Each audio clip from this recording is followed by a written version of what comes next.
The Extraordinary Adventures of Mr. Benn, Spaceman, based on the TV series by David McKee, read by the New Storyteller. It was just an ordinary day in Festive Road. Boys played with toy rockets while their mothers brought home the shopping. Number 52 was Mr. Benn's house, but he was nowhere to be seen. Mr. Benn was in the back garden talking to his neighbour. "Why is it," asked the neighbour, "that your grass looks greener than mine?" "That's strange," said Mr. Benn. "I always think yours looks greener than mine." And they both laughed. Mr. Benn decided to go for a walk in the park. He sat on a bench and watched a boy flying a kite. "I wonder if it would go above the clouds if the string was long enough," he thought. "It would be so interesting to go up above the clouds." All of a sudden, Mr. Benn tingled with excitement as he remembered the costume shop. In almost no time at all, Mr. Benn was in the special shop where adventures start. As if by magic, the shopkeeper appeared.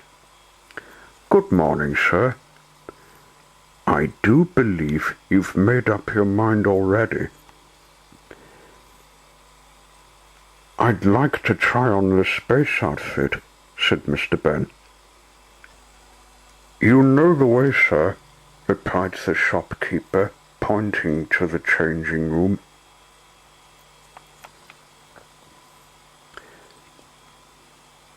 Mr. Benn changed into the space outfit.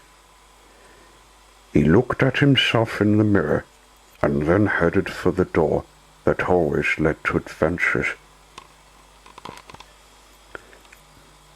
On the other side, he found himself in a spaceship. Another spaceman was at the controls. "Hello," he said. "Ready for the blast-off? Here we go, then." Mr. Benn felt the spaceship surge as it lifted off. "Where are we going?"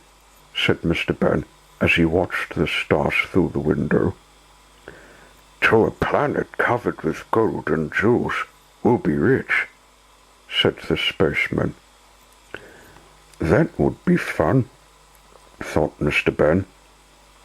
But all he could see was a very ordinary planet. The spaceship landed with a bump. Lying all around were lumps of glittering gold and jewels, just as the spaceman had said. "We're rich," said the spaceman, and they walked around, picking up the best jewels and pieces of gold they could find.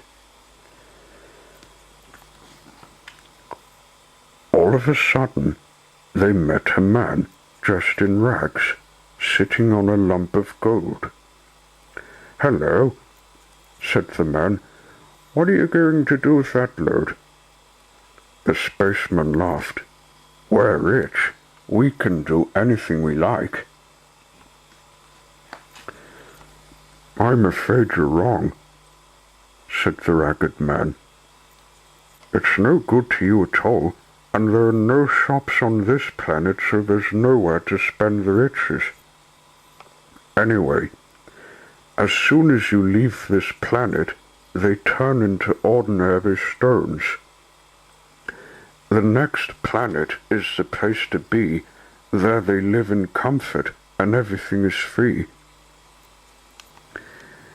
"In that case, we may as well go to the next planet," said the spaceman.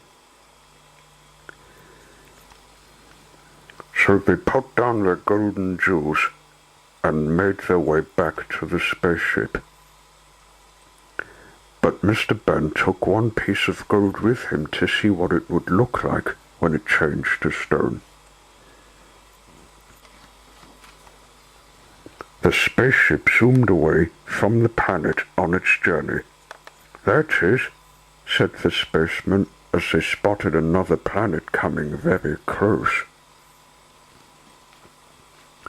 The spaceship landed near town.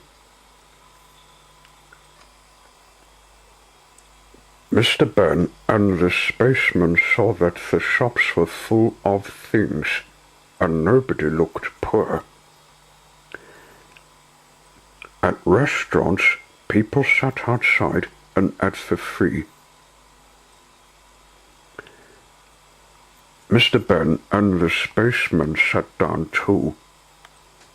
But something was wrong. They noticed that, apart from themselves, everything looked colorless.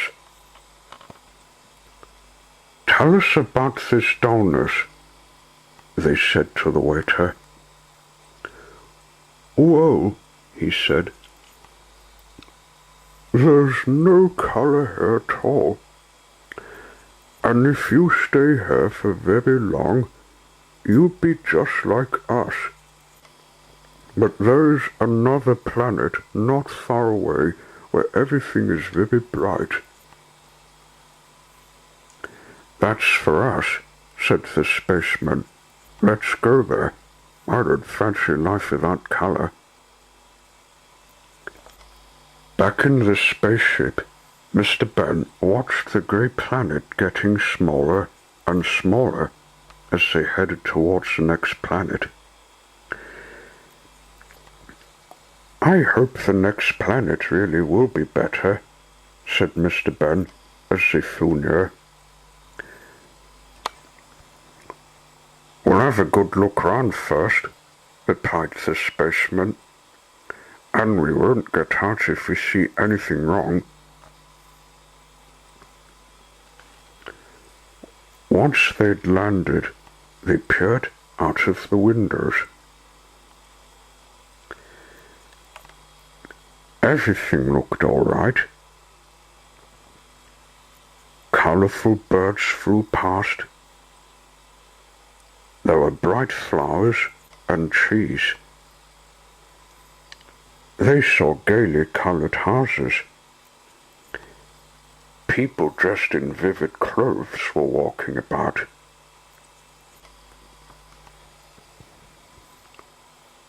Mr. Benn and the spaceman looked through the telescopes just to make sure.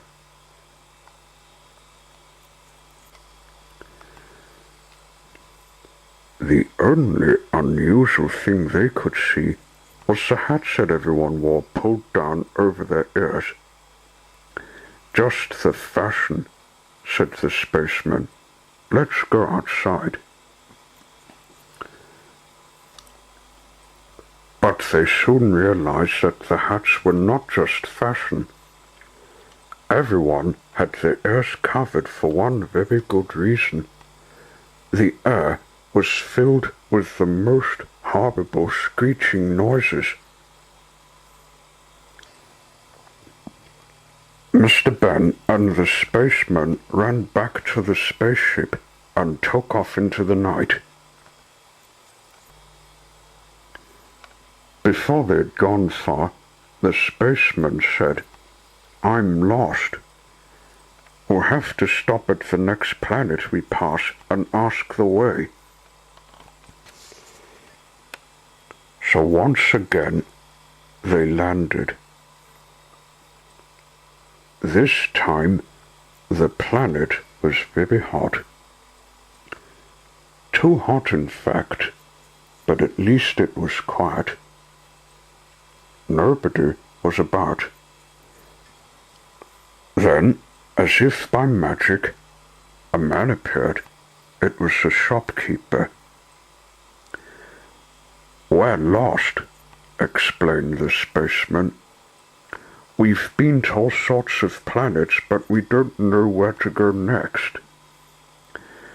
There is a place that is not altogether perfect, but then there's not much wrong with it either, said the shopkeeper. We'll try there, said the spaceman. You go, said Mr. Benn. I think I'll stay here. I've had enough of travelling.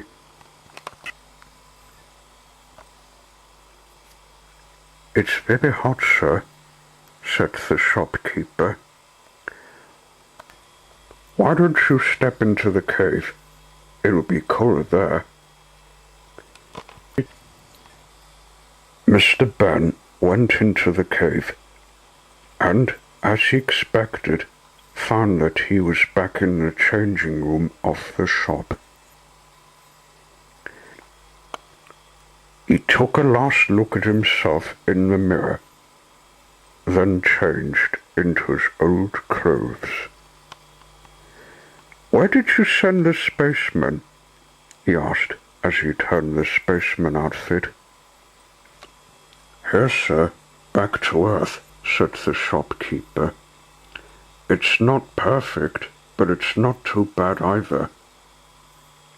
Mr. Benn smiled. Back in Festive Road, people went about their business as usual. At his gate, Mr. Benn took the lump of stone out of his pocket. Nobody would believe that this was once gold, he thought, but I'll always keep it. Then I'll remember